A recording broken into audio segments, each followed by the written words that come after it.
Halo, assalamualaikum warahmatullahi wabarakatuh. Balik lagi di Rumah Satu Channel. Nah, jadi gue ada mau jawab beberapa pertanyaan, tapi ya mungkin satu persatu ya, nggak langsung karena kalau gue buat jadi langsung satu video, kayaknya akan terlalu panjang durasinya. Jadi ada beberapa pertanyaan dan kali ini gue mau ngebahas satu dulu.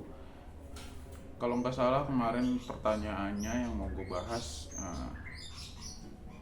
jadi dia tuh seperti ini ya bunyinya. Jadi bang, gue mau bertanya, gue punya murai, dia murainya udah satu pasang dan beberapa bulan dijodohkan di dalam satu kandang penangkaran atau kandang ternak ya, kandang polier. Dia udah bertelur kurang lebih 2 sampai 3 kali ya kalau gue nggak salah inget ya, tapi selalu zong. Apa masalahnya bang? Jadi sebenarnya gue udah pernah ngebahas tentang kenapa telur itu zong berkali-kali. Itu masalah utamanya sebenarnya ada di pejantan dan gue udah sering ngebahas ya. Udah kayaknya udah 2 sampai 3 kali lah gue ngebahas, cuman memang di selip-selipin di part-part atau di video-video sebelumnya, jadi cuman selip-selipan aja. Nah, gue pengen ngebahas full tentang kenapa telur itu zong di sini.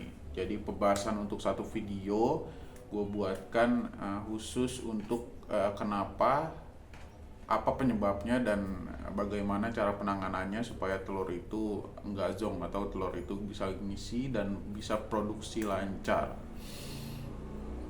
Jadi ini suatu pencapaian juga karena kalian sudah bisa berhasil membuat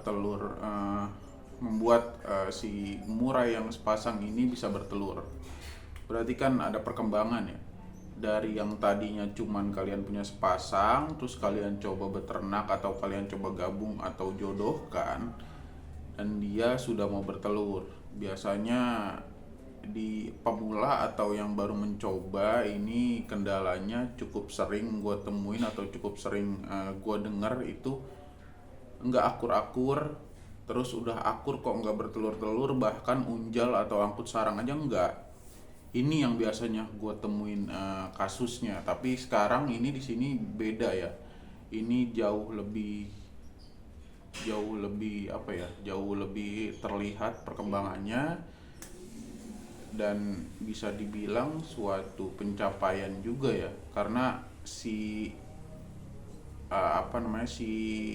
peternak atau si perawat ini udah berhasil membuat si betina itu birahi. Jadi balik lagi ke satu kunci untuk sukses beternak burung ya. Di sini kita bicara burung karena burung itu uh, cukup simpel perawatannya tapi harus konsisten. Nggak seperti ayam atau mamalia atau pengerat, itu kalian cuma punya sepasang, kalian punya umur yang pas, itu bisa beranak pinak, bisa produksi dan produktif. Tapi kalau di burung itu kalian harus cukup konsisten. Jadi kalian nggak boleh ngerubah apa yang menjadi kebiasaan burung itu dalam sehari-harinya. Kalian juga nggak boleh ngerubah apa yang biasa dia lakukan di kandangnya. Jadi harus buat ketenangan dan kenyamanan plus keamanan untuk si burung itu tersendiri. Jadi dia bisa nyaman dan bisa aman untuk beternak atau untuk produksi dan produktif tentunya. Jadi ini suatu pencapaian gue bilang tadi ya. Jadi untuk bertelur aja itu udah bagus karena kalian udah berhasil membuat si betina itu birahi. Tapi nggak cukup. Kenapa gue bilang nggak cukup? Karena udah 3 atau bahkan lebih dari 2 kali itu kalian sudah zong terus, itu nggak cukup.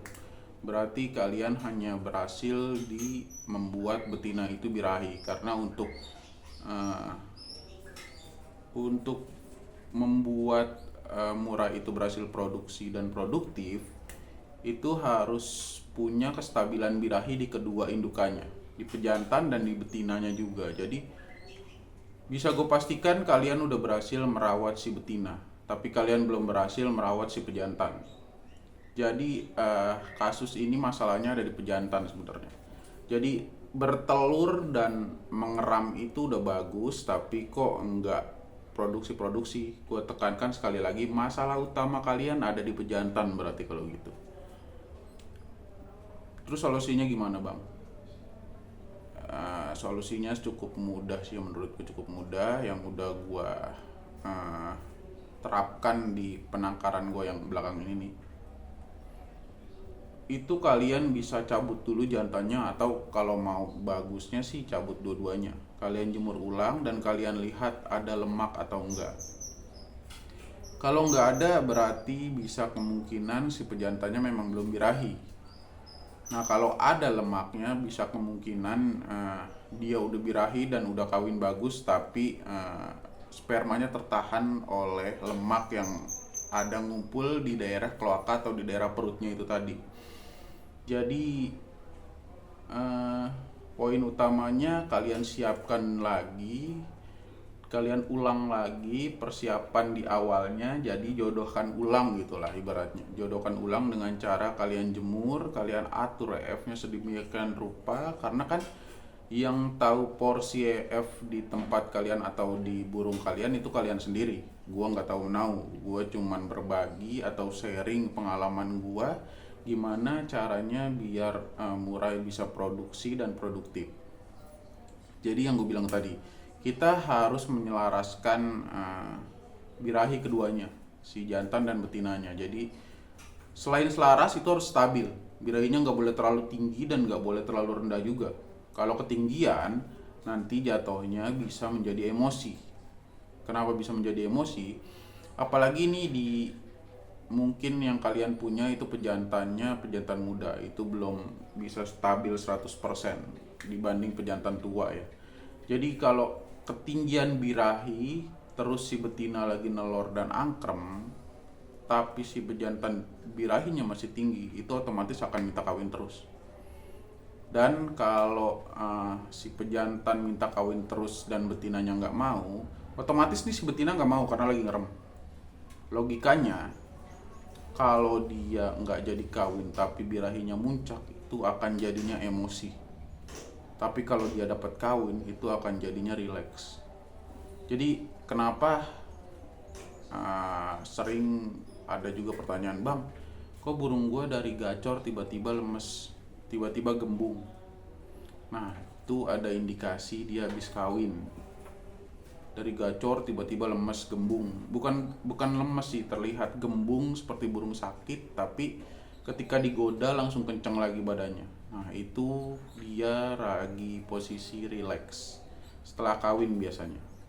Nah kalau misalkan kalian nemuin kasus burung kalian udah kayak gini nih jantannya, tapi kok masih zong, itu bisa ada kemungkinan si pejantan itu ngelemak.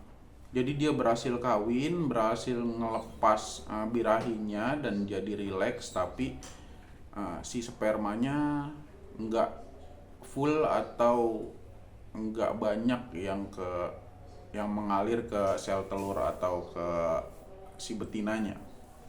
Jadi ya kemungkinan kurang dari 30% lah. Itu cukup kecil chance-nya untuk berhasil ngisi di telurnya kalau kurang dari 30%. Ada kemungkinan juga dia ketutup sama bulu yang terlalu tebal. Jadi ya gue sering jelasin di video-video gue sebelumnya, sebelum kalian taruh si pejantan dan betina ke kandang ternak, berarti kan kalian udah mengkondisikan si pejantan dan betina ini, kedua indukan ini ya, dengan metode kalian jemur, kalian atur EF-nya segala macem lah.